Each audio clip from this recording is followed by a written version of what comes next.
Thank you, Chair. Mr. Mchunu, I'll try that question again. Is it better now? It's good. Okay, I'm happy. Thank you.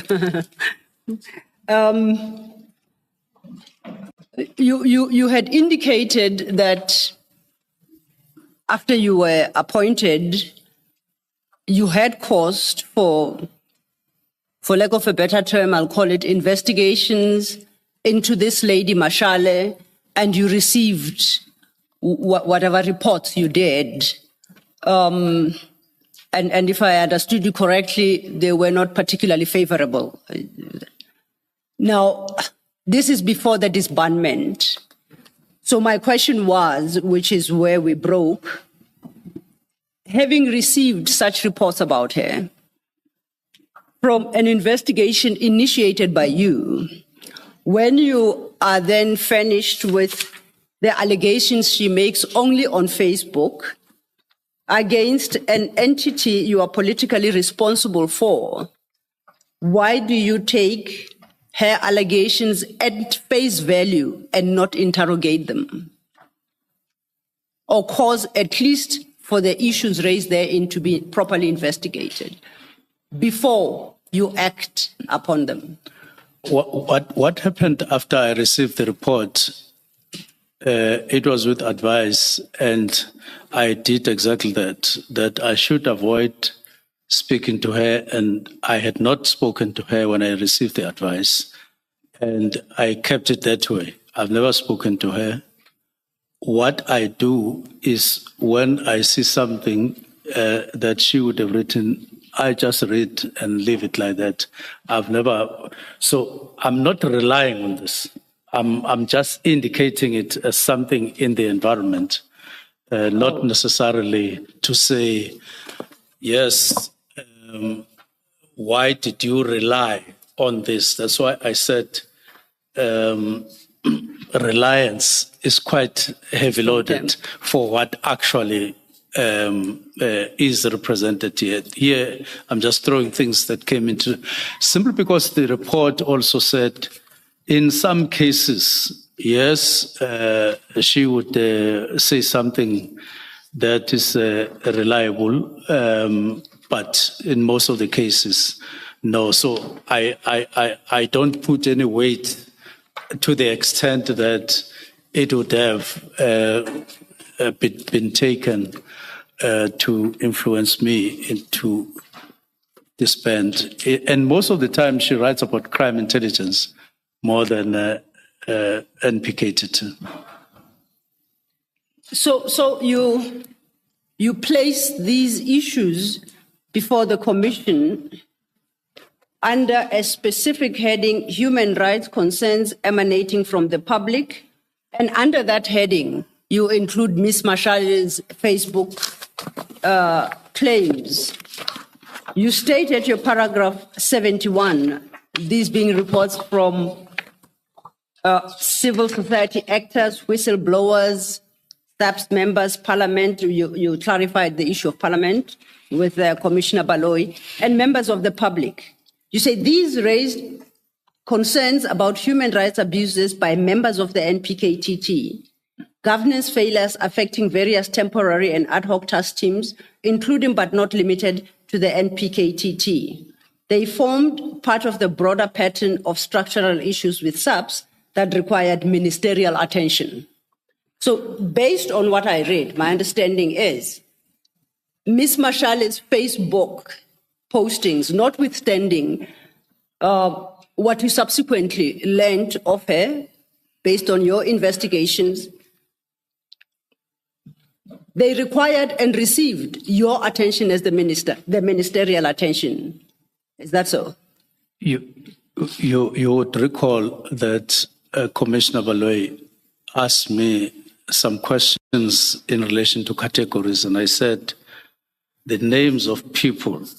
Yes, at paragraph 73. The list. Yes. Are people in SAPS, and we engaged with them openly and all of that. And she asked the question specific, are these people part of those who complained about PKTT? And I said no. Now, those that complained about PKTT, who would be associated with that statement that you've just made, are those that are in the envelope. She's out of them. She has nothing to do with those. Okay. I was merely at a high level indicating what came into the environment, but there's no decision because all the decisions that we took in relation to complaints brought to us were from people who are indicated here. Yes. Clearly. Yes. And we did follow them. So then we must accept that when you speak of human rights concerns emanating from the public, that doesn't extend to the claims made by Ms. Mashale in her Facebook postings, which postings you have shared with the Commission. She doesn't fall in that category of those who advance concerns regarding human rights abuse. She calls herself a whistleblower. Okay. I'll put it differently. What value do you ask the Commission to attach to Ms. Mashale's Facebook posts, considering that you have confirmed that you did not test the veracity of the claims she advances? So what value are you asking the Commission to place on that? I'm not asking the Commission to put or not to put any value of whatever weight. I'm merely saying this is one of the things that came into my environment during that particular period. Yes. But I had a qualification for it based on the advice that I got from IGI, who didn't say she is absolutely untrustworthy or whatever. He just advised that, well, most of the time this is the case. Some of the things she says are true, some of them are not true, and all of that. And I avoided talking to her directly and so on. This is just environmental, not the commissioners.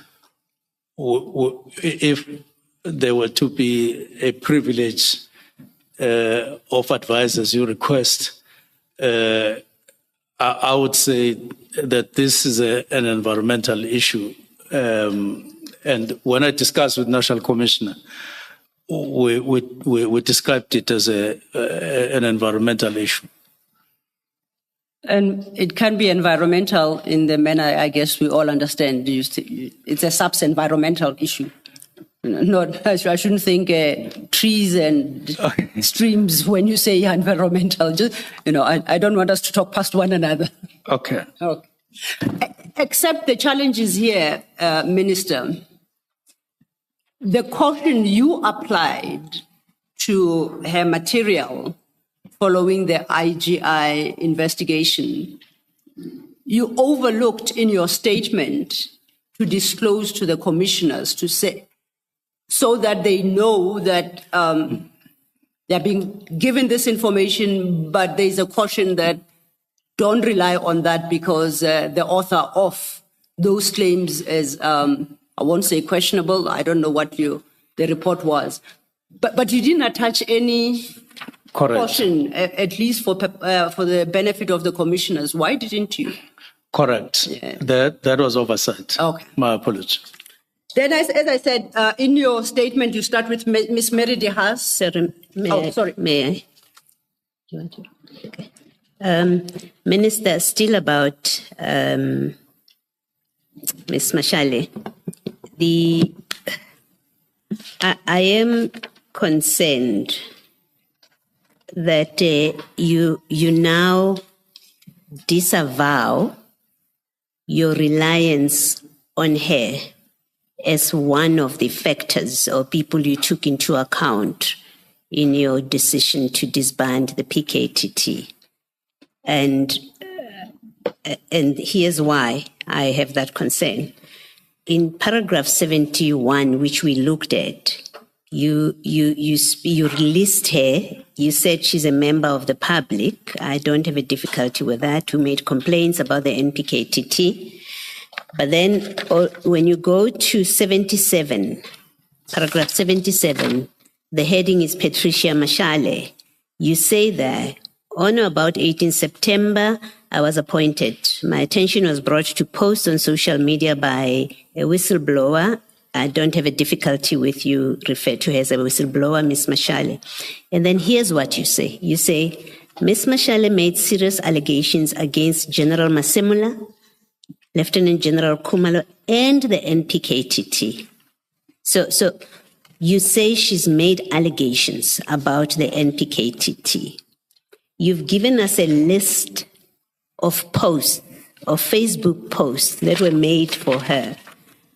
I have read them more than once. Nowhere do they refer to the PKTT, her posts. Not a single one of them. They refer to General Kumalo, they refer to other people, they refer to crime intelligence. Nowhere is there a reference of the PKTT. So it is not correct that you say she made allegations about the PKTT, and I think you do need to correct that. Point taken, Yes. Commissioner. So there were no allegations from her about the PKTT. Correct. Yes. So you couldn't have correctly or validly taken her posts into account in your decision to disband the PKTT. Not at all. Okay. Not at all. Thank you. And you do confirm, just for completeness, you do confirm, we won't go into the posts. I know they're in a bundle here, and there were quite a number of them that I looked at. But just a summary of her posts from paragraph 78 of your statement up to 86. In fact, 86 is your conclusion. Up to 85, none of those annexures make a reference to the PKTT. You confirm that? So from what you've done is from 85. Yeah, up to 85. You've got annexure. At 85, it's now SM13. None of those annexures make any reference whatsoever to the PKTT. Yes, that's why, Commissioner, I said any complaint about PKTT comes from the envelope, not from the list, neither is it from Ms. Mashale. these other categories here, Okay. including Mr. Haas. Okay. So when you say at 86.4, consents that certain task team structures were susceptible, remember, maybe let me start at 86 at the top. The top of 86, it says, that sentence says, the disclosures made by Mashale, Ms. Mashale, expose the following structural issues, and then you list them. And then in 86.4, you say it exposes consents that certain task team structures were susceptible to manipulation or abuse. Ms. Mashale doesn't speak of any task teams that are being abused or manipulated, but more specifically the NPKTT. Correct. All right, thank you. Thank you, Mr. Thank you, Commissioner. Let's then turn to Ms. De Haas's allegations that you cite under that heading. You deal with Ms. De Haas from paragraph 74.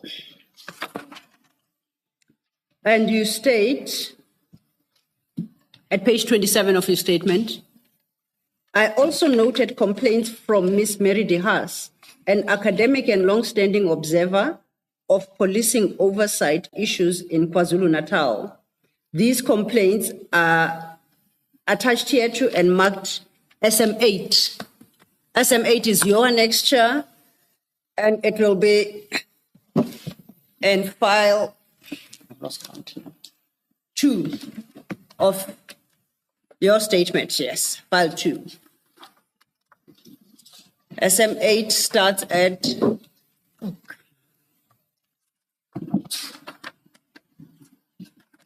have you Yes, located it? I have it. It starts at page 265. You see that? Yes. So let's then look at your SM8. On my reading, it is actually made up of multiple documents, and I would like that we won't deal with all of them, but I note from SM8 that at 274, Ms. Dihas, on the 31st of October 2024, wrote a letter specifically to you, the Honorable Minister of Police, Mr. Senzo Mchunu, and this appears to have been dispatched per email. Are you at 274? Yes. Just for the record, you confirm, well, I take it you confirm receiving this document because you are the one providing it to the Commission. Yes. Thank you. And this letter is quite a lengthy one, but I just want to highlight some aspects. And it starts under item 1. This letter and its 3 appendices is to request that, for reasons I set out fully below, you take urgent and appropriate action to deal with the abuses and gross wastage of personnel and financial resources by the irregularly constituted political task team. Do you see that? Yes. I continue. In this regard, I request you, 1.1, instruct the National Commissioner SAPS to immediately disband the irregularly constituted, unnecessary and wasteful political killings task team and send its investigators back to the detective units established provincially and nationally in terms of the SAPS legislation. The National Commissioner must immediately stop the deployment of General Kumalo, who heads CIS, to this task team, which he did not have the qualifications and experience to command in the first place. Why was he allowed to occupy both positions, for neither of which he has qualifications at the same time? I'll pause there for a moment. Did you respond to Ms. Dihas's letter? Possibly we did by acknowledging correspondence as we normally do, but I didn't substantively respond. Okay. And is it fair to assume that in that letter, one of the first things you raised with Ms. Dihas is that she errs when she considers the political killings task team to be irregularly constituted, because you know differently? Did you bring that to her attention? As I say, I didn't respond to her substantively. Oh, okay. Yeah. Perhaps let's start here. Do you recall what issues you could potentially have raised in your response? You can't, off the top of your head. I didn't respond substantively to her. Okay, how did you respond then? I get it's not substantively. I'm trying to understand. It would just be acknowledgement or of receipt of what she wrote, but not substantively. Also, in your response to her, you didn't engage with the content of her letter? No, not at all. Why not? Well, I felt that it was sufficient to acknowledge that I received the letter, but without necessarily substantive follow-up on the matters. So then it has got to be that you took the content of her communication, this letter, seriously. It required no further engagement with Ms. Dihas no verification, because we know from your statement that those are as some of the PKTT issues and challenges that you had in mind when you decided to disband. So you took on board what Ms. Dihas told you. Regarding the PKTT in this instance, she goes broader, of course, in that letter against various senior personnel within SAPS. But let's confine ourselves to PKTT. You accepted her allegations as she advances against PKTT, and they informed your decision to disband, amongst others. No, not to that extent. Okay, to which? I just read what she was saying, and we acknowledged the receipt. Not to say that it would have played any role to whatever extent when I wrote the letter. So this letter too does not reflect the human rights abuse concerns that you enumerate under that heading in your statement. I indicate that in my statement, insofar as she indicated those things to me as part of what I received, not to say it would have been the only factor that I saw this and then it influenced me. It is just something that I acknowledged, but it is, I must say that I am aware, other than from her, of what I indicate here, and part of it is in the allegations made by the 8 people. So it was merely to indicate, but I know that there are other people outside this. In fact, it could be more than 2 in the 8 who had specific cases that could be interpreted as of human rights abuse.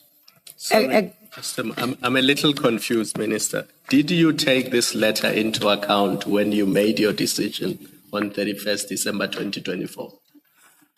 Not necessarily the letter, but I took what I had picked up in the process into consideration. I had that, but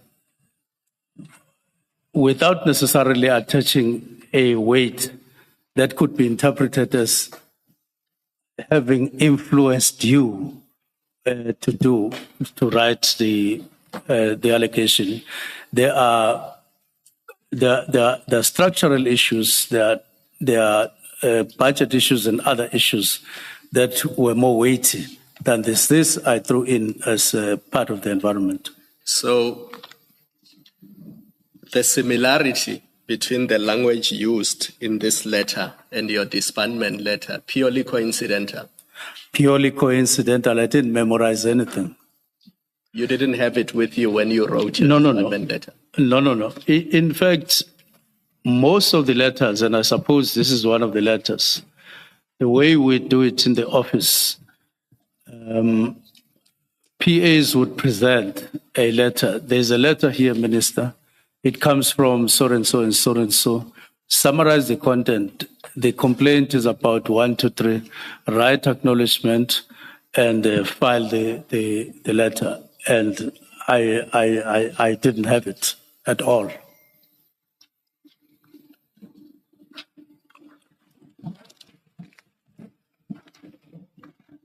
Thank you, Commissioner. Stay. You say before your engagement with Commissioner Khumalo, your response to my question was that this was not the only factor, correct? The contents of this letter. Yes. Is it correct to say that it was one of the factors?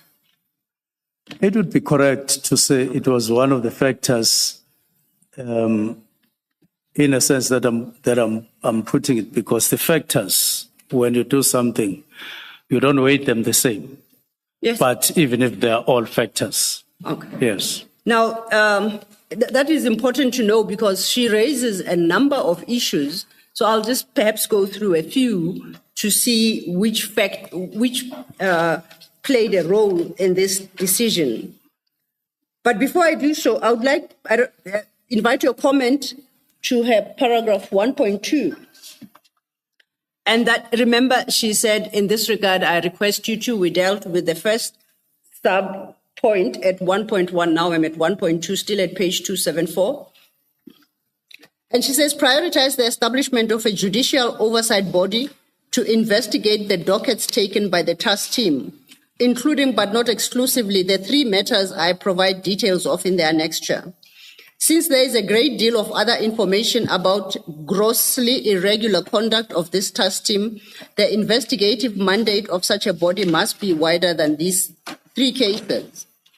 Then she says there is a great deal more information about the suspicious and criminal actions of this task team. I don't have to go beyond that. My first question to you is, did you understand what judicial oversight body Ms. De Haas was calling for? Not to the extent that I engaged her on it, Yeah. just on reading what she was saying. But just from the reading here, were you able to appreciate what she's talking about or what she's asking of you to do? I think I understood judicial where you appoint a judge to investigate. You wouldn't have if it's a judicial inquiry, I speak under correction perhaps, but I've always understood that to be the preserve of the president. Is that what she had in mind? Or Exactly, because that any judicial inquiry is appointed by the Yeah. president. I just saw that and understood it in that particular context. so her request to you that you establish one,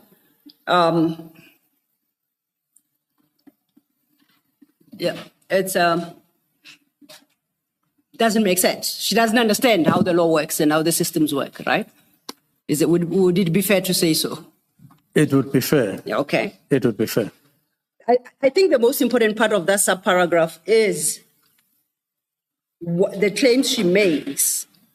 And she says there's a great deal of information about the grossly irregular conduct of this task team. The investigative mandate of such a body must be wider than the 3 cases. So she specifically says there is a lot of other information regarding the grossly irregular conduct of the PKTT. Do you see where I am? Because this is the PKTT she's talking about here. And for avoidance of doubt that it is the PKTT, her subject line in the letter reads as follows. A call for the immediate disbandment of the SAPS political killings team under the command of General Kumalo and the urgent establishment of a judicial oversight body to investigate task team operations and cases and related matters. So we know this is the task PKTT she's talking about. And she alleges that it is guilty of a great deal of grossly irregular conduct. Did that concern you? Well, on eyesight, as you read, you do get concerns. Yes. But you read and the extent of allegations, wide nature, and the way she writes, just too many things all at the same time. You get the impression that she's all over. Yes. And you end up with that kind of a taste in your mind. Yes. And it is quite a long letter, and she covers various topics. Yes. And I think I appreciate your challenge, but matters such as what I have read would surely strike you once there are allegations of gross irregularities by an officially established task team of SAPS. Is the matter that really would be of concern? I would expect it to be to you. Would it? I'm saying, insofar as you read, you come across. Yes. It sounds like that. Yes. But you go on and read, you finish. You have that kind of a mixed feeling up until possibly you get to an incident that there could be a concrete reference that could be there or referenced. Oh. And then you would be able to raise your level.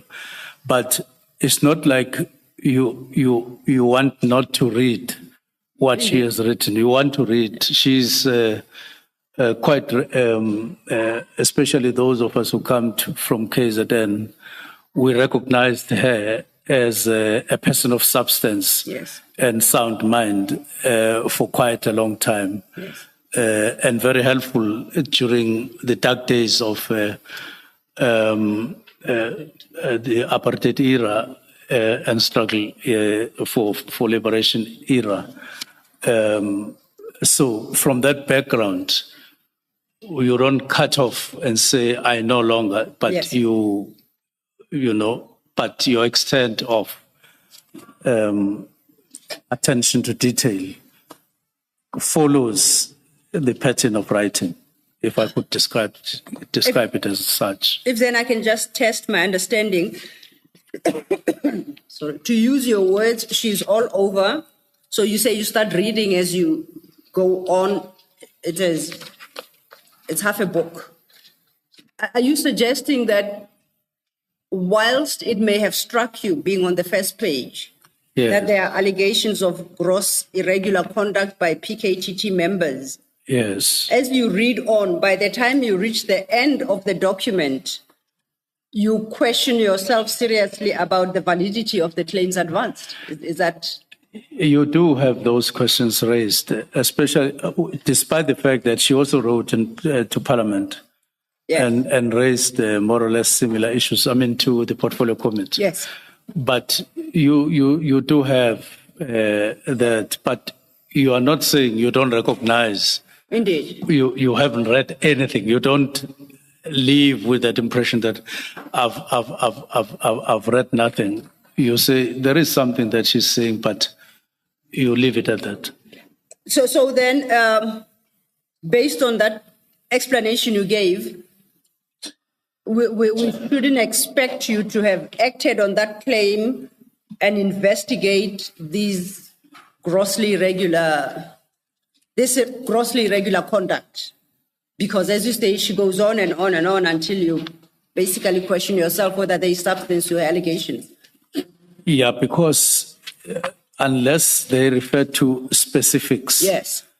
If she says there's more information, there's more information, you can hardly, unless you really are dedicated to check what those things are. Okay. I'll skip 275. She deals with other issues there under 2 and 3. I'll go to 4. And at 276, she starts with General Khumalo. She says the background of General Khumalo is of relevance. It is rather late in the day for us to engage with the detail of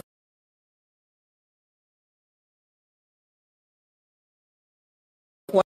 In relation to this issue regarding General Khumalo, she states, in 2018, former disgraced Subs-National Commissioner Cele, who himself is implicated in at least 2 serious criminal cases which have been opened, had been appointed Minister of Police.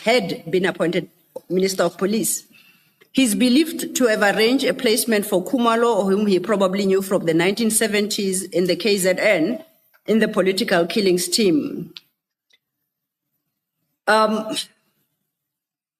Then she speaks of Khumalo being the head of PKTT, makes quite a couple of many allegations. But the important thing is at the bottom of 276, she concludes that at the end of 2022, Khumalo was appointed by Cele to head SAPS crime intelligence, having no training or experience in that field either.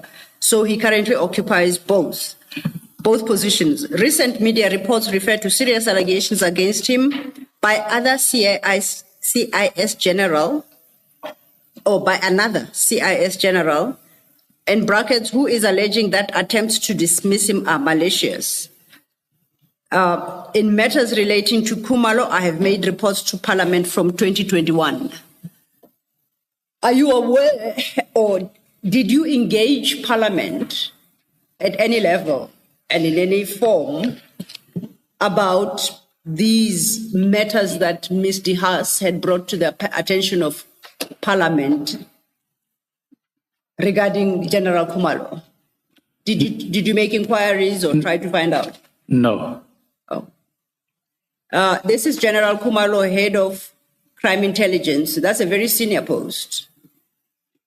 You were not inclined to even inquire? No, Okay. I didn't. Why not? I wouldn't say I was not inclined, but I didn't. Okay. I find it quite odd, because if we go back to your paragraph 73, where you list all these HR issues by various lieutenant generals and major generals, you engage with the issues and you even appoint the deputy minister to resolve the issue. Now, these are lower ranking officials within SAPS, and here you are confronted with allegations against a senior member, no less than the head of crime intelligence, SAPS. And we are told that Parliament has been made aware of these issues, but you don't engage with those ones. You don't. Not really. I didn't engage Parliament. Then at 6, at 277, she's got cases there she refers to, says you'll note that in the 3 cases detailed in the annexures, there are other common themes, all linked in one way or another to political interference by former police minister Gele.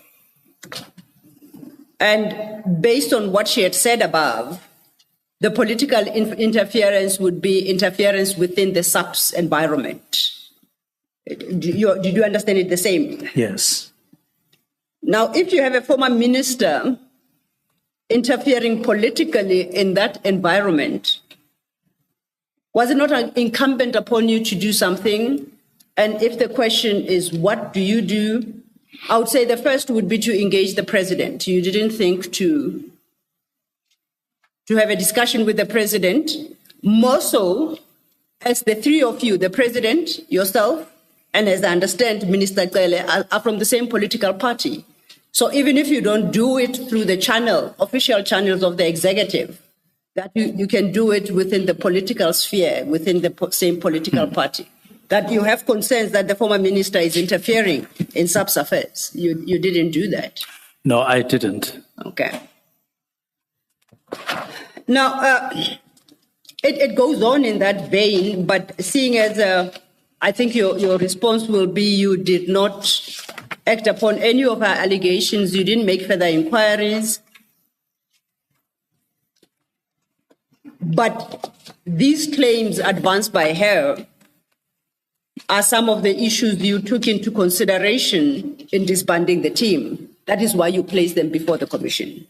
Is that a fair conclusion? Less of particular claims, more of what you see as it is, that she wrote, and I'm saying to the commission, she wrote. Yes. And this is what she wrote. Now, you didn't investigate any of her claims in circumstances where you have the absolute resources to do so. What, Minister, are you asking the commission to do with the contents of that letter and those claims? I dare say the commission has got far less resources than your office would have to investigate these claims. What are you asking the commission to do? Well, I'm asking the commission to see what I saw. Okay. And then the commission will decide. But you would like the commission, having seen what you saw, to then understand that what you didn't take these issues into consideration in disbanding the task team. That I didn't take. That you didn't, or you did take them into consideration. Where do we land? Not in the sense of all these matters that are indicated here, but in the sense of her having raised some issues. Yes. I said, one of the people who wrote to me is this one, this is what she wrote. But without necessarily picking up a specific issue and saying whatever I would have said in writing. In writing the directives, I was just focused on the issues that I raised. Yes. I hear your answer.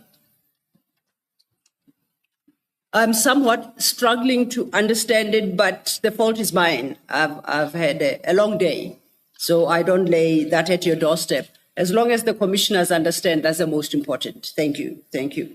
So can I just understand that last part, Minister, what you've said there?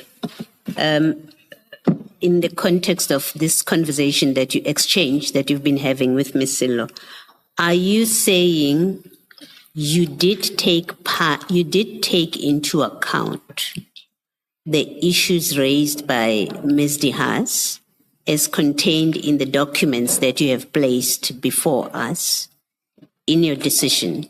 Is it part of what you took into account, or you did not? I didn't, in the sense of issues, picking up this issue that she's raising, that issue, and then say these issues are two or three of the issues, and I'm now accepting them as part of factors. But in the context of her writing about various issues as a violence monitor, I just said, what did Mary say? What is she saying?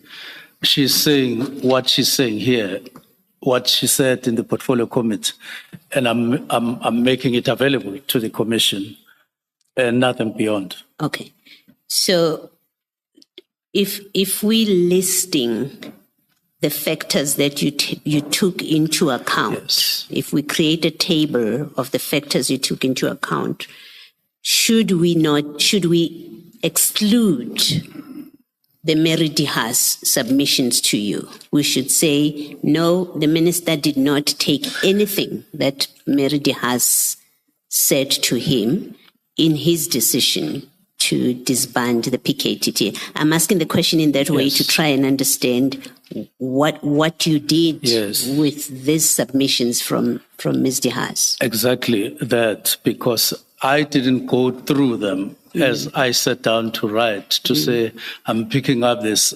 If I remembered at all, I don't recalling what is contained here. It was merely to say, people who ever said something to me made allegations of whatever nature, of whatever extent, validity. These are the ones who I read about or I came across. So I would say, by and large, the commission will apply their mind.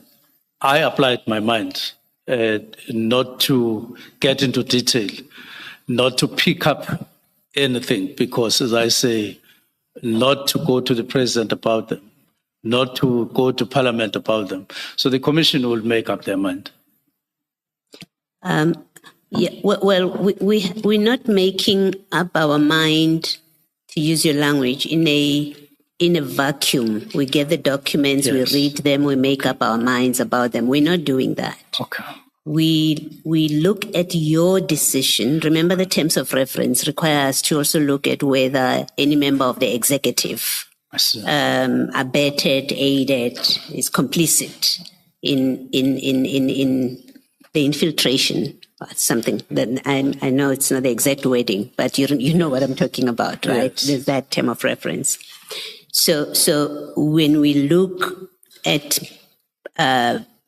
Dihas's documents that you have placed before us and what you say in the statement about her, we look at it for the purpose of determining if it influenced your decision in any way, because that's our only interest, is did Ms. Dihas have anything to do with the decision of the minister? That's why Commissioner Kumalo asks you, is it a coincidence that your letter looks like hers?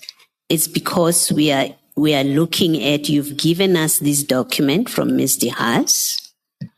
Do you give them to us because you say, yeah, look at that, those 100 pages, that's part of what I took into account? That's one possibility why you place them before us. Or we say, well, we've listened to the minister. He's told us that Mary Dihas is completely irrelevant to his decision to disband the PKTT? I'm trying to get that kind of clarity for myself. Is she completely irrelevant? Specifically, she is not relevant on these matters, but human rights issues are relevant. Yeah. Minister, let's take it slow. My question, Ms. Dihas writes to you with a whole lot of demands and telling you what must happen.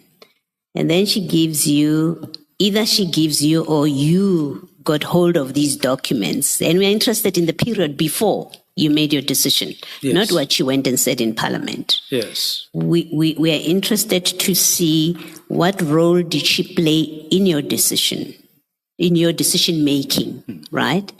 And so I ask the question with that context or that background.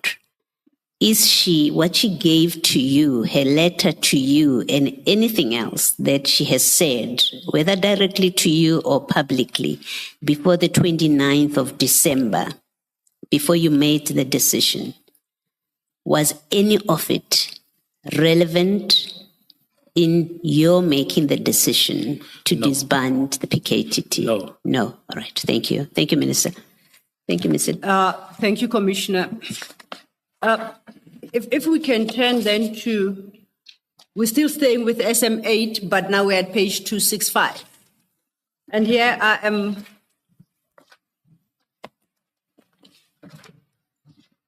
just highlighting one or two things, because as with the claims of Ms. Dihas, they relate to criminal and irregular conduct by a member of SAPS, except she raises them insofar as they relate to the PKTT, okay? So now we turn to this document at 265. This is an official complaint registration form for the Portfolio Committee on Police in Parliament. You brought it to the commission and I raise it with you because if you turn to page 267, there is a specific question there that appears in the form. It appears like a pro forma question. Where have you taken your complaint before approaching Parliament?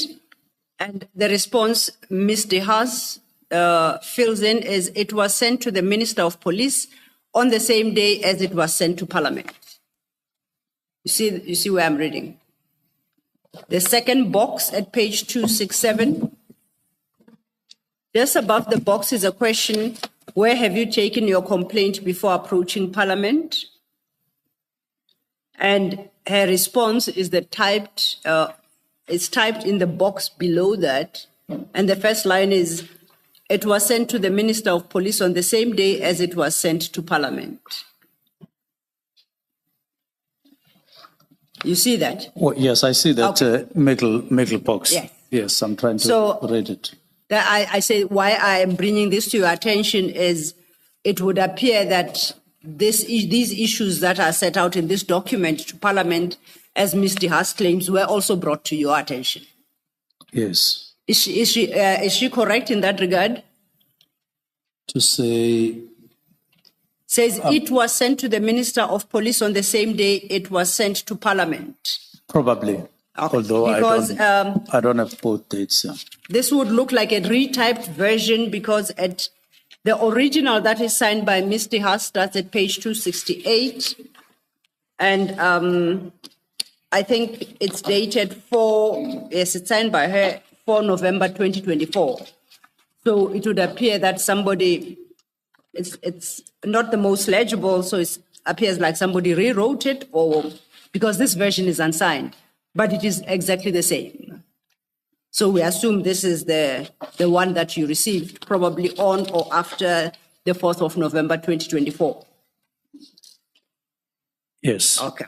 Now, once again, she repeats her call for the disbandment of the irregularly constituted political task team headed by General Kumalo, and calls for an urgent need for an oversight body and audit of task team funding.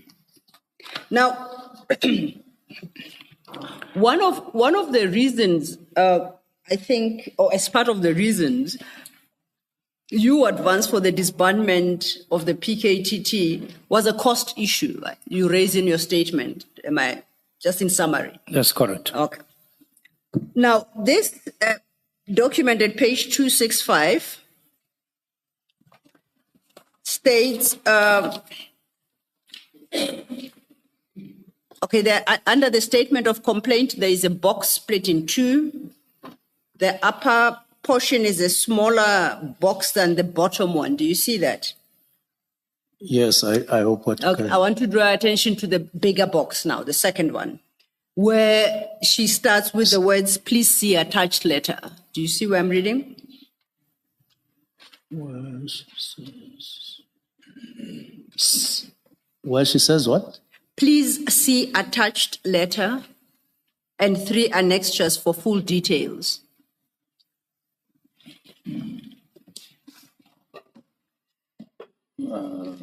Minister.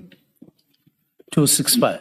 265. Yes, there's the heading, Minister, statement of complaint. Do you Official see that? complaint. A statement of complaint. There's a heading like that. Do you see that? Oh, yes, in the middle. Roughly halfway. Yes, I see that. Then there's the smaller box with 3 lines. You see that? I see that. Then They call the for- next oh, one. I see. Please see Please attached. see, yes, Yes. I see that now. I'm indebted, Chair. Thank you. It says, please see attached letter and 3 annexures for full details. I need to add that since sending an advance copy to the committee secretary and to the Minister of Police on Friday, 1 November, allegations made by other police members about excessive expenditure by members of this team have apparently been confirmed by a report I received over the weekend that the Provincial Commissioner of SAPS, General Mkhwanazi, approved funds for accommodation at the luxury Madlanga Rocks Hotel Oyster Box and upmarket bed and breakfast establishments in the same Madlanga Rocks area.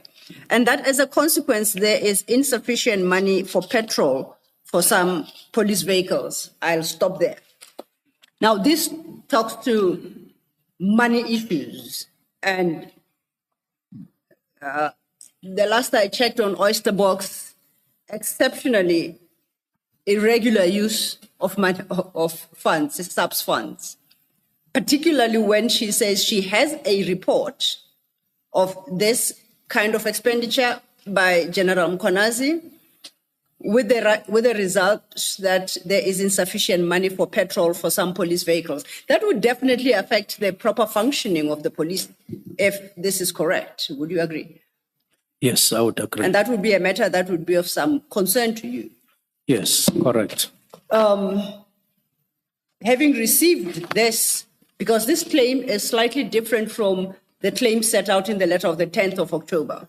So it's a further claim.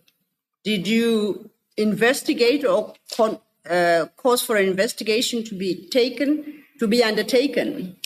No. May I ask why not? In the same context that you would receive a lot of stuff about a lot of issues quite frequently, such that you deem it enough to read Okay. if you come across such, but you don't necessarily, do an investigation. You Okay. see it as an allegation made by Mr. Haas, but you don't get it up to that level of investigation. And when we turn to page 266, 260. 266, Okay. yes. Overleaf, Yes. then beyond the midway of the page, there are 2 boxes. The second box, under the question, what do you want the Portfolio Committee on Police to do? Then she states under 1 and 2, what she was asking of the Portfolio Committee. I would like us to look at item 2 in her response, because where she starts the second sentence, third line, under item 2. That reads,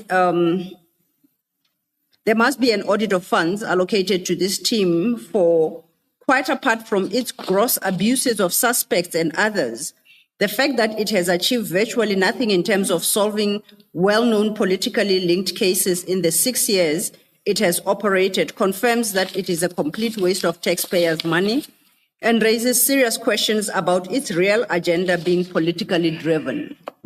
Do you see where I'm reading? Yes, I see. Two questions here.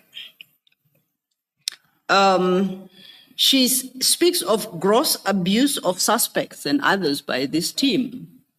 Is that your understanding, since becoming the minister, that this team is guilty of gross abuse of suspects and others? I'm aware that she made that. No, are you aware of the claim that she makes? Yes. Okay, now, do you know the PKTT to be involved in gross abuses of suspects and others? You, Minister, personally? No, I don't have.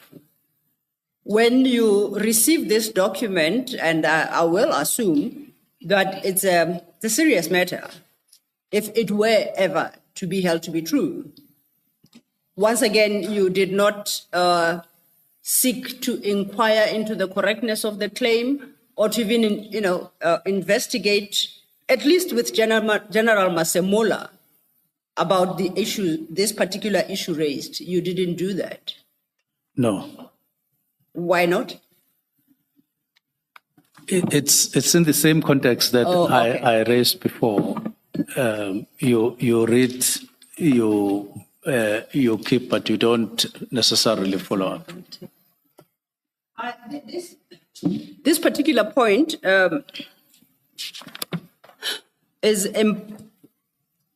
relevant because in the course of your testimony yesterday, you referenced the case of Mr. Mchunu, you recall? Yes. And you commented that which happened in 2018, and actually which was the trigger for the president's eventual decision to establish an IMC. You recall that? Yes. And you allege that nothing had been done in that case since then. You still stand by that statement? Not that nothing has been done. Okay. What I specifically said is that I'm not aware of anybody who has been convicted. Oh. However, I'm aware of 4 people who have been charged for conspiracy to murder. Okay. And 1 person charged for murder. Okay. Those are the people that I'm aware of.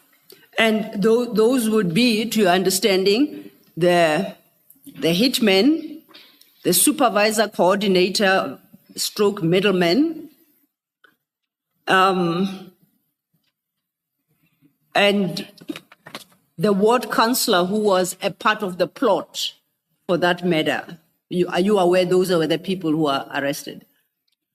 Yes, I know that there were 7 people who were arrested originally. 2 are out, and then 5 are remaining. Okay. And they are as I described them. Okay. And are you aware that after their arrest, the matter was set down for trial for the 26th of March, 2024, and that the accused were initially denied bail, but were subsequently granted bail of 10,000 each by the High Court? Are you aware of those facts? Yes, how I am aware of is I'm aware through family, just updating me from a distance. Yeah. Now, if you're aware of all those facts and you appreciate that they have appeared in court, they have been charged, the matter has been set down for trial. In fact, they appeared for trial at 26 March 2024. Is it appropriate to blame the PKTT regarding the delay in conclusion of the trials and possible convictions? I'm not blaming them. Oh, I misunderstood you yesterday. Yes. I do apologize. Okay. I think just one last issue, and this as an issue you raise at your reason number 3 for your decision to disband the PKTT. And you state, third, sub-budgetary and organizational obligations, including National Treasury instruction, and you list them. Sorry, Mr. Are you done with the you're not going to speak to the Ms. Berger complaint? You're done with that topic, that theme? You can proceed. Okay, maybe before you go to the budget then. Minister, earlier we confirmed, or you confirmed, that where you said Parliament in paragraph 71, you meant Mr. Adams. Yes. Okay. What was the complaint that Mr. Adams raised with you? He was complaining about him opening a case, first in the Western Cape and second in Gauteng, and Yes. there being no follow-up. And it's a matter we took to the National Commissioner, who responded, and we then conveyed the response as such. I got to understand that there was another complaint to the Chief of Staff, who then took that complaint to IDAC. Okay. And that complaint, we've heard about it in the commission, but Yes. it has also played out publicly. I just want to confirm Yes. that it's the complaint against General Kumalo, and I think other people as well, to do with the appointment of somebody to the SAPS. If I'm not mistaken, yes. Yes, that's my understanding. So then, that kind of complaint, how could you have taken it into account, or how could it be a factor in your decision to disband as one of the matters that occupied you in your disbandment decision? Because it on the face of it, it has nothing to do with the PKTT. Well, I do indicate in the first paragraph, as I did, that there are matters that came as complaints, like the ones that are from the people that I listed, which had nothing to do with. So my listing of that doesn't mean that all those categories of people who made complaints necessarily became a factor. Okay, so Mr. Adams, his complaint to you is completely irrelevant to your decision It's to different, disband yes. the PKTT. It is something else. Okay, Yeah. so to the extent that we understood it as part of the concerns that you took into account, we are wrong. We shouldn't. That's not what you were conveying. Not on the yes. Okay, and the fourth here, because you do discuss in your statement, just so that after you have left the witness stand, we must not say we didn't hear how you explain this. If you go to your statement, and I think I'm trying to find where it starts.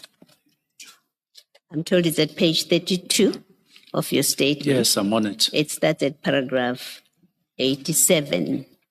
You make mention there of a News 24 article about 2 attorneys who were arrested.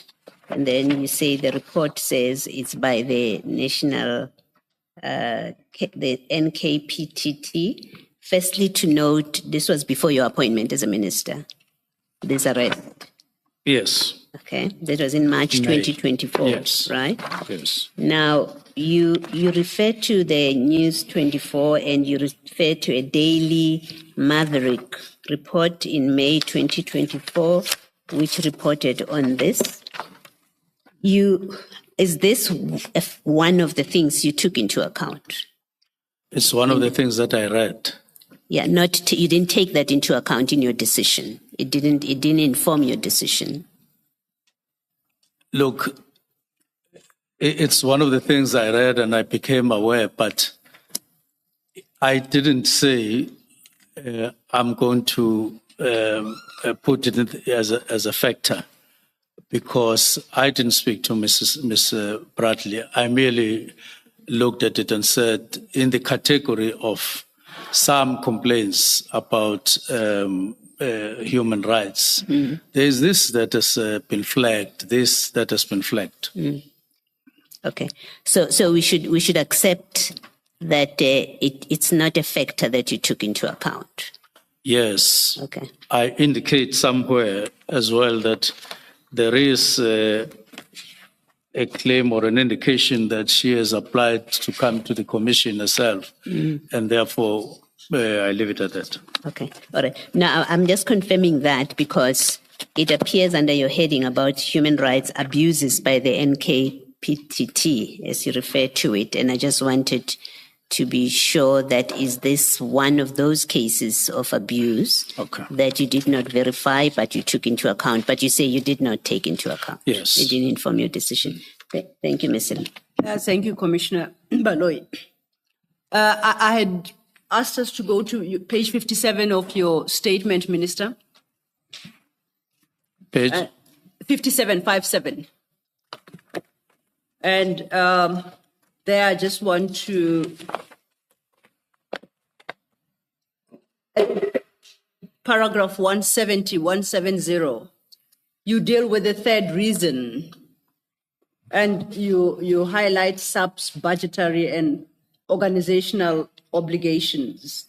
Yes. And as we've come to learn, General Dimpane is responsible for that side of things for SAPS, correct? Yes. Is that your understanding as well? And General Dimpane, I am sure you are well aware, made a statement to the ad hoc committee Yes. and appeared before the ad hoc committee. She, however, has not appeared before this commission yet. Yes. You have a file, exhibit 1 of 2.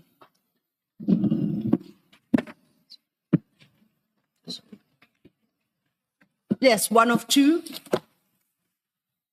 Annexure CJC 54.5. And that would start at page 163.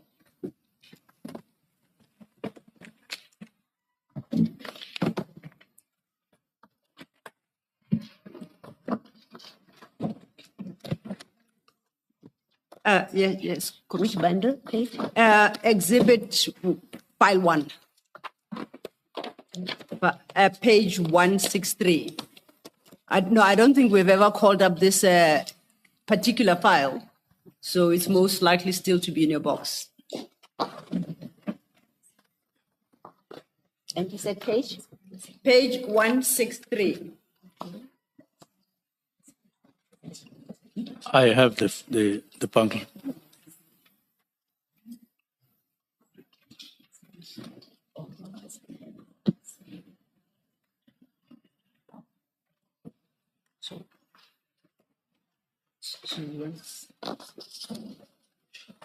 Here's the.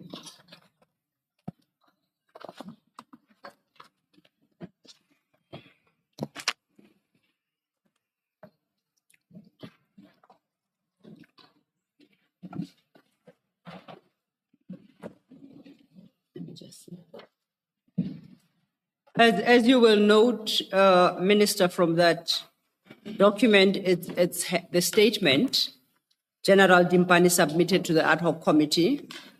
She has since formally communicated with this commission to our secretary on the 4th of December 2025 that she submits the same statement to this commission and it should be treated as a statement for the commission. Do you understand? Yes. Thank you.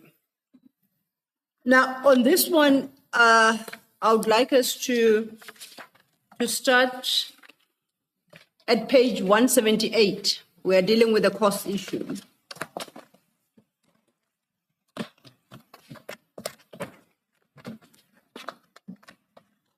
And if you're at 178 at her paragraph 15, she speaks of these various deployments, interventions, task teams, and operations, and states that these have been coordinated and managed by SAPS over multiple financial years. You don't quibble with that claim, do you? I'm aware of that. Yes. And if you go over leaf, she then sets out a table.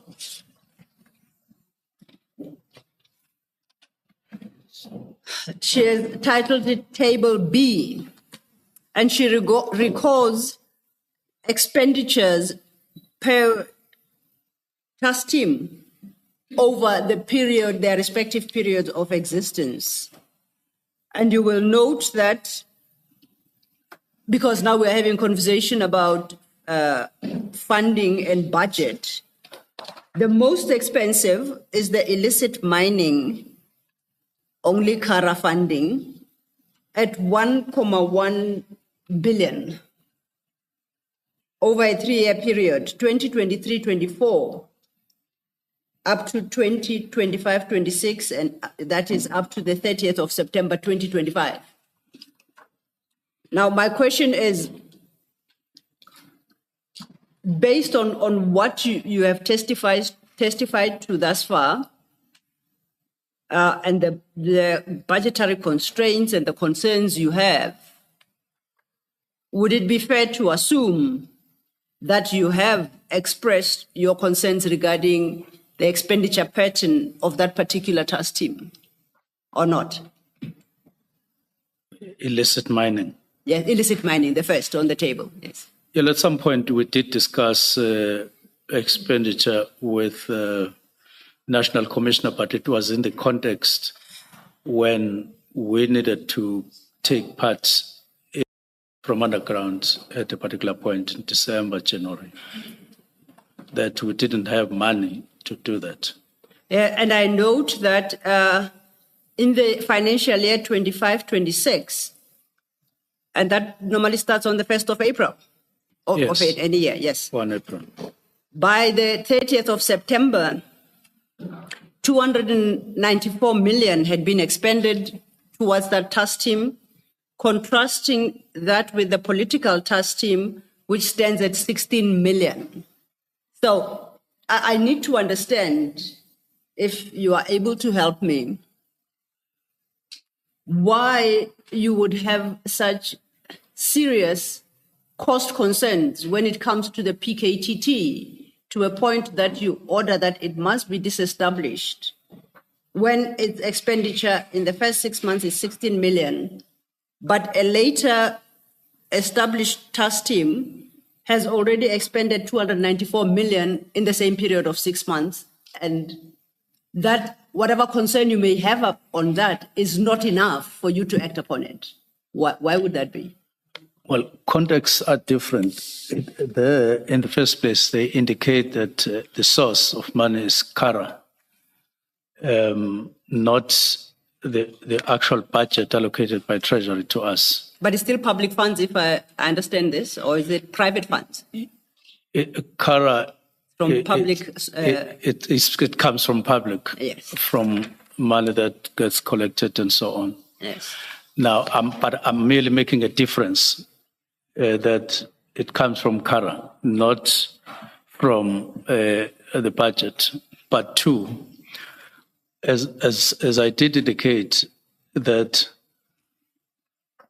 we would have loved that 16 million that you're referring to is expenditure associated with murder and robbery. Yes. In whatever sub-unit, instead of a standalone team like PKTT. Not necessarily from the point of view that they are wasting it. I've done that kind of exercise. But from the point of view of saying, once you have a team, once you mainstream them into murder and robbery, you don't have the responsibility of scrapping from other programs to fund them. Yes. leaving gaps where that money comes from, whether it is whether it's from detectives or it's from operations. Okay. You keep the money for what it is designed for in terms of programming. But here, this is money that comes from Kara. I do see that it's quite a huge expenditure, but I'm saying that's the difference. Yes. That's how it arises. Would you accept that in life we generally apply the principle of value for money? So however expensive an item or exercise may be deemed to be from a subjective perspective, affordability or whether or not the expenditure should be incurred is always considered in the context of the value derived from that expenditure. Am I Yes. making sense? Yes, Yes. you are. Are you suggesting, therefore, that 16 million expended on the PKTT to date did not derive any value and therefore ought to have been diverted to the murder and robbery squad? Not at all. Okay. It is in the context. It is in the context of an exercise that has been done over time called establishment of specialized units. That is streamlining how subs should work. Yes. And then among those, you have murder and robbery. But at the same time, you have PKTT. It arises only in that particular context to say you would have this amount budgeted for in terms of the appropriate program and spent accordingly. Specialized unit, murder and robbery, serious and so on. And you don't have any other expenditure outside that. If you have, you are increasing and building capacity internally in a sustainable way rather than spending on an ad hoc committee, in other words, on an ad hoc team, on a temporal team. Yes. That is the context in which we differentiate. But then in that context as well, it would have benefited, I would think, your thinking to engage with General Dimpane, who's head of finance in SAPS, and have engagements with her about these budgetary issues and budgetary constraints, and how, in her view, she would consider would be an appropriate use of SAPS budget. You know, you'd have benefited significantly from such an engagement. Before you take the decision, would you agree? We did engage. Yes.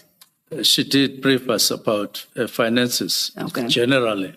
She did tell us that there's been a reduction in increase in nominal terms, but reduction in real terms. Yes. And it did arise when we're talking about priorities of the ministry, that there's no money to do this, there's no money to do that, including building of police stations and so. So it did in various manners, in a variety of meetings. So I know that we have a budget that doesn't meet the obligations of SAPS. Yes. And did that engagement extend to specifically the budget for the PKTT? To your recollection, it didn't? No, we didn't deal with the budget for each unit. Remember, there are other units. We didn't deal with... I was more interested in the PKTT only. No, it didn't. And you are correct, because General Dimpane, at her paragraph 20 of the statement, page 181, that annexure that is open before you, does confirm that, and she states, I have never spoken to the minister about the PKTT budget. All discussions concerning the allocation of funds to PKTT are solely between me and the National Commissioner. So she would be correct in that regard. She would be correct, although I would consider statement, quite the end part of it, quite interesting to say public expenditure in the department is a matter between the two of them. But I'm not debating that. I'm just citing something interesting. There's something that I lost. Minister, I wanted to just say a moment. Just a moment. Yes. To be fair to her, that's not what she's saying. All she's saying there is that all discussions concerning the allocation of funds to PKTT are solely between me and the National Commission. She's not suggesting that if you have concerns, you cannot raise them. Yes. Just lost something. Is the matter of expenditure of PKTT. It comes in the sense that you have an alternative structure that you should be using for the same purpose that PKTT is using. That is what the Commission needs to note when we discuss this.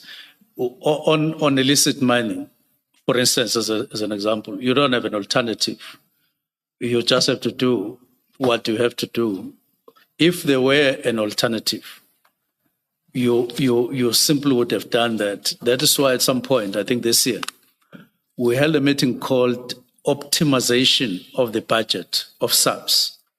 It was an effort, a detailed and effort to encourage SAPS management, CFO in particular, to lead that effort of optimizing the budget. So where you have alternatives, both of them costly, you see whether you shouldn't integrate them so that you get the better out of all of them.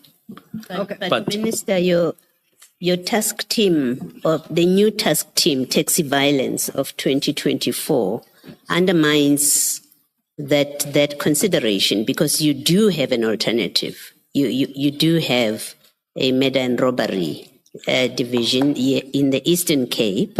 They were not effective. What you did not do, you did not put in resources to murder and robbery to enhance their ability to do this. You in fact formed a new team, and they took funds that were not budgeted for. So the financial concern you raise about PKTT is equally valid for your Eastern Cape Taxi Violence task team that you created in December.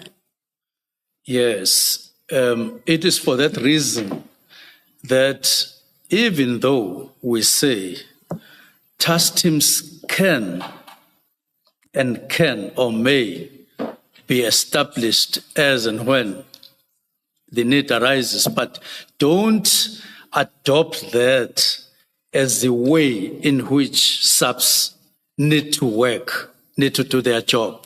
Don't factor it in and allow it like that, because it's wasteful.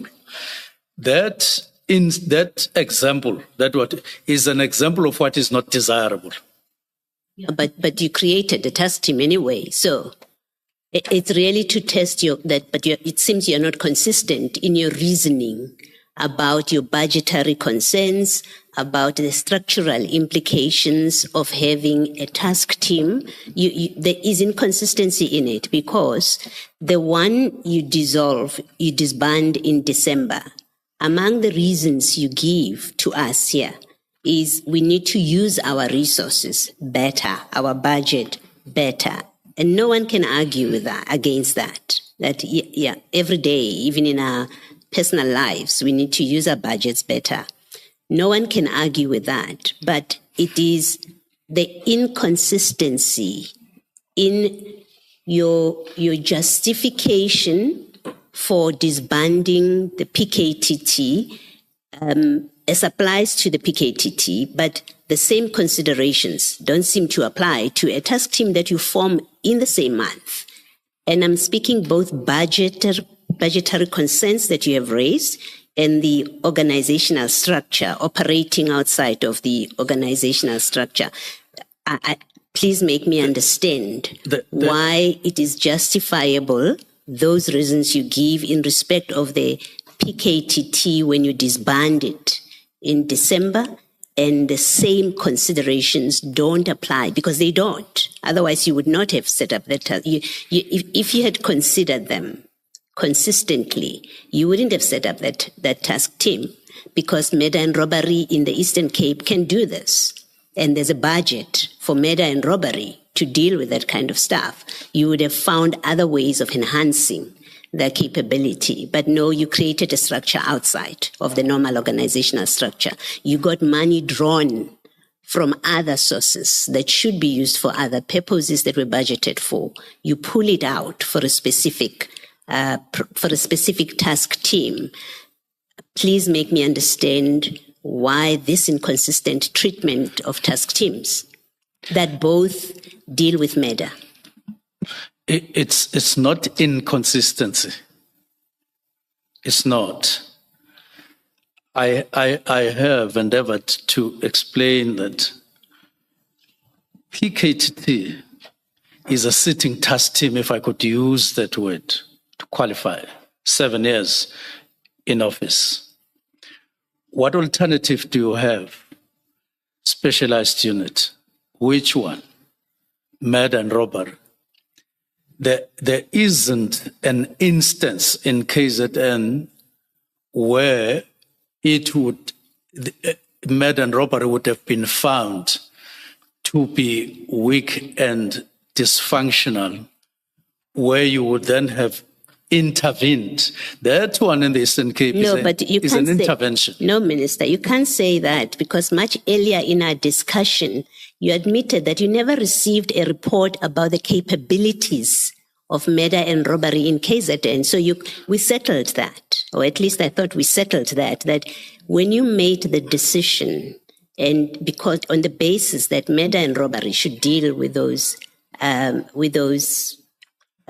political cases. I remember. Yes, you said I didn't have a report, and Ms. Silo, in fact, referred you to an affidavit of General Motsepe, where she says, well, the capabilities had not yet been established. We didn't end up like that, Commissioner. I ended up my statement by saying, I rely on the submission. I relied at that time when I wrote this directive on the reports, the Marai reports, which had signatures up to Deputy National Commissioner approving implementation, not establishment. Whatever it was based on, it was them who made an assessment and agreed and signed and submitted to National Commissioner. Now, I sit here and I get that I rely on them and I say it means all is well. These are senior officials. I have nothing to doubt. In the case of Eastern Cape, when this problem erupts, it struck us as a situation requiring intervention in the form of a team led by General Zulu. When she gets there, she then discovers, when she now wants to intervene and empower these people, and she discovers what she discovered that we went through. And then she writes that report to say, this is what, they are not a 7-year sitting intervention. They are not an IMC built or established. They are based on what has just erupted. They are sent there. They say 3 months, they deal with that particular problem. They ask for another 3 months, they deal with that particular problem.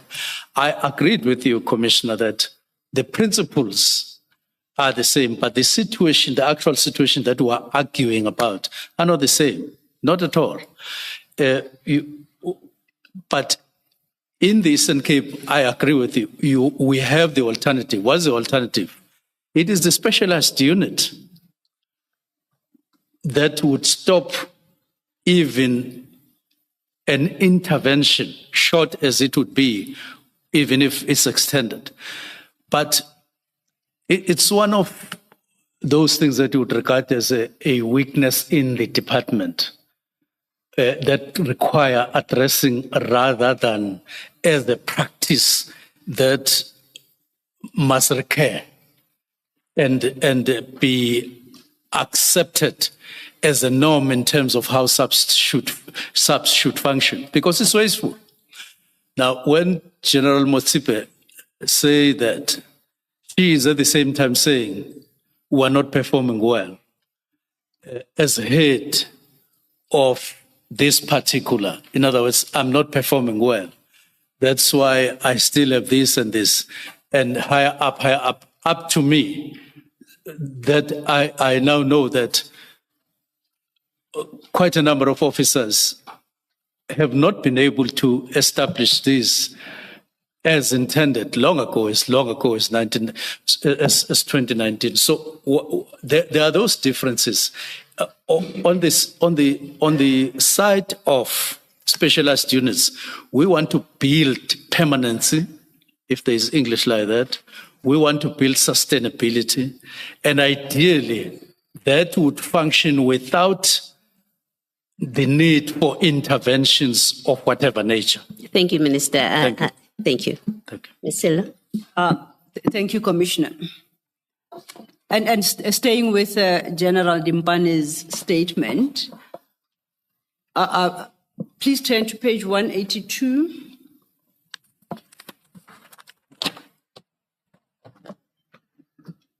And I'm just going to read part of paragraph 25, and then I'm going to invite you to comment.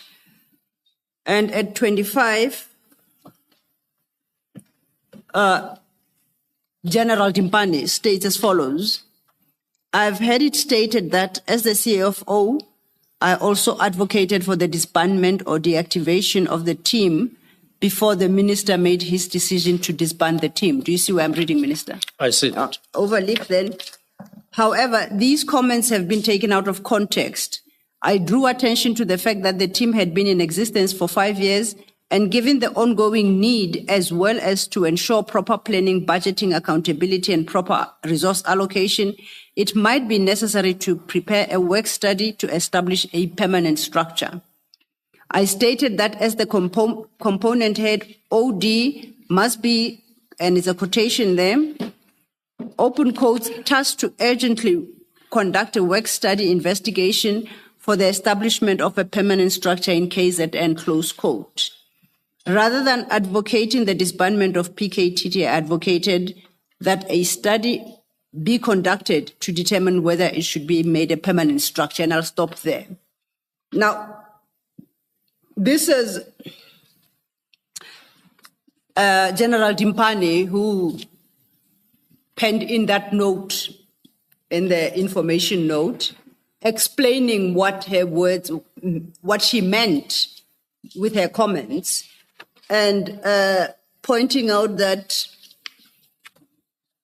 you took her words out of context, as if she was advocating for the establishment of the task team.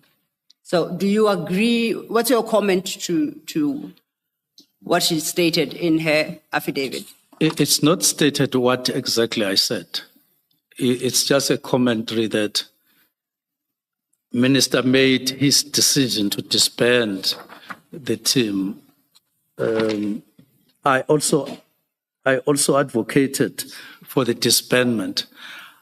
I don't know whether she's taking me verbatim on this matter. I doubt. But to the effect that she wrote like this, let's suppose that it is correct what she says on page 183. We agree with her. How she interprets that and so on, for whatever purpose, she was making a sound statement about expenditure.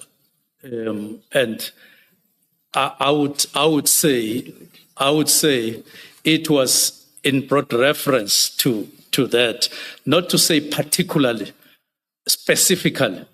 She wrote somewhere that PKTT must be disbanded. She was talking from a particular perspective. I agree with her. It's not a big issue. So perhaps then just to clarify, the position is, because I think that comment you made before the ad hoc committee, Yes. and with reference to notes General Dimpani, had made regarding the budgeting for PKTT in the period, I think it was up to March 2024. Yes. And so you accept that whatever she wrote in the comments there cannot be construed as support for the disbandment of the PKTT, whatever wording she used. That's not how you understood it, and that's not how you think a reader should understand her words. Is that your position? Let me first say that I don't have what I have. She doesn't refer to what I said exactly. No, Let me pass that. Apologies, Minister. I was asking a different question. You did make that point. My next question now is whether your position is that you did not understand any of her notes on that document to suggest that she supports the disbandment of the PKTT. That's all. No, I wouldn't say she supports, because I suppose that she was never requested to support or not to support. What she was given was to consider the budget or consider the request as was put. And then she made certain comments. Yes. Whatever comments she made, then I make reference to those comments that she made. Not necessarily to say she supports or she doesn't support. Okay. Just taking those comments as they were. Yes. To say these are the comments that and I consider them to be sound, those comments, but not from an endorsement as an endorsement. Yes. Of because we didn't. We were not talking about her and what she would have written or not written. We were talking about the state of finances. Yes. And what has come in the environment. That was the reference. Commissioner Kumalo would like to. Minister, when did you first learn of Lieutenant General Dimpani's comment? General Dimpani's comments were quite early. They came in 2024. I think it was at in about March. Later in the year, I became aware of this. So this document, you became aware of it before you made your decision on 31 December 2020? Yes, it was before the 31st.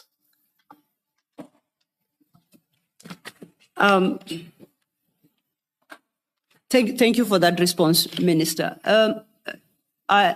Commissioner Baloyi? Are you leaving this Yes, I topic? All right. Maybe one last thing to do with the budget concerns. You, in your paragraph 31, and you spoke to this yesterday, you say no further extensions were sought. This is extension for the PKTT's mandate. As a result, the PKTT continued operating without the required assessment and renewal for more than 2 years. And then you say, I'm advised that this rendered the expenditure on the PKTT irregular under the PFMA. You see where I'm reading, Minister? Yes. And then you repeat it slightly differently in paragraph 170. And this time you repeat it as one of your reasons. You say temporary, you see 170? Yes. Okay. You say third, SAP's budgetary and organizational obligations, including those treasury instructions and guidelines, require that operational functions be located within approved properly formed funded cost centers.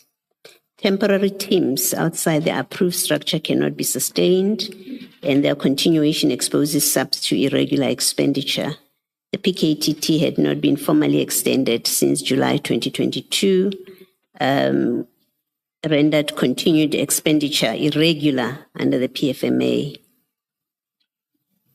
You say that. You started off saying you were advised. Yes. Now, General Dimbane says you've never discussed, or she's never discussed with you, the expenditure of the PKTT, Yes. the budget. She says that. Yes. Who would have advised you that expenditure of the PKTT is irregular under the PFMA? I was advised by my lawyers. I did indicate that yesterday. Okay. I simply put a situation as I understood it, and the discussion. Yes. I want to be careful not to get into any conversations that you have had with your lawyers. Okay. You mean your present lawyers? Yes. But you see, you cite it as a reason for disbanding. So this is something you must have had by the 29th. That you've had conversations with your present lawyers, I shouldn't get into it. I'm not allowed to get into it. I'm discussing it as a third reason for your decision because it appears under the heading reasons for my directive, and you say third. It's the expenditure is irregular. So hence my question to you, that as at the 29th of December, who would have told you this if the CFO tells Parliament that she's not discussed matters of the PKTT budget with you? Who else in subs, as at the 29th of December, told you it's irregular expenditure? No, before the 29th, I wasn't focused on irregular or regular from the point of view of subs or of PKTT. But I was aware that by the 29th, 30th and 31st, that for quite a number of years, subs incurs irregular expenditure, whether it comes from PKTT expenditure or from any. But what I was aware of, that before I wrote that PKTT is a temporal team. It derives its budget, I was aware of that, from national. Now, where national? From various programs. And I was aware that Treasury is discouraging that and encouraging us to discourage it in our departments to do that kind of allocation because it constitutes irregular, in some cases unauthorized. I was aware of that. But whether it is to the extent that I wrote it here, I wrote it when I joined that sentence.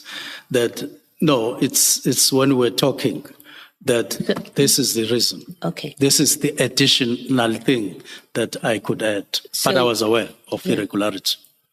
So you didn't find out for the first time with your new law, with your current legal representatives.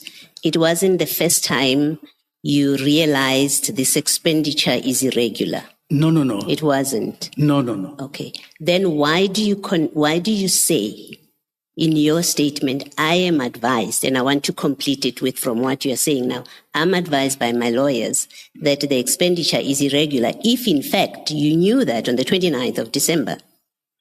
Well, I could have coined it differently. No, Minister, it's not coining.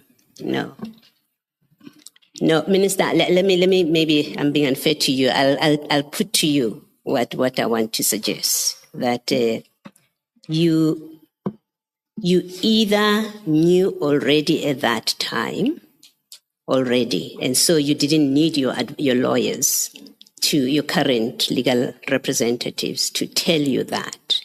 And I don't know why you would Yes. add it in the statement, or alternatively, it had nothing, the decision, you had no knowledge, it wasn't a factor, the regularity or irregularity of that expenditure.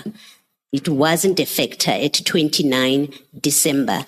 It's something that you constructed after you've sent out the letter to say, oh, by the way, one of the problems, now I know on the 1st or 2nd, 3rd of January, actually one of the problems is that, or one of the justifications is that it is an irregular expenditure, so that on this alternative, which is my proposal of what I think is happening here, is that it's a later fabrication. After you've made the decision, you then decided to tag this on as another reason why you disbanded the PKTT. Do you want to comment on that?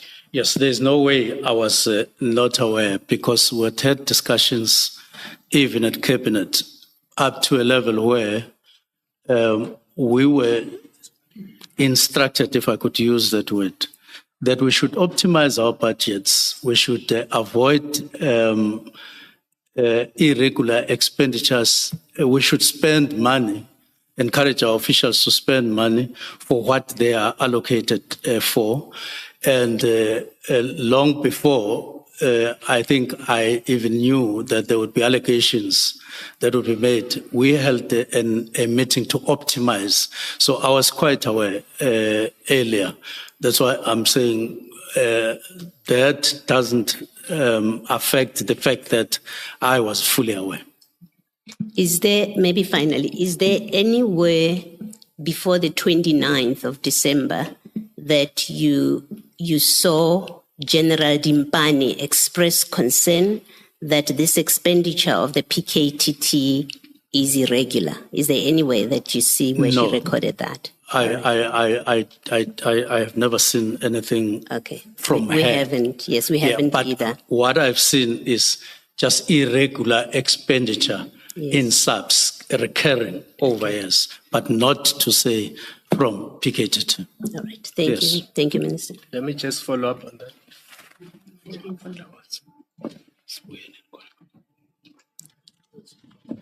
Let us adjourn and resume at 17:15.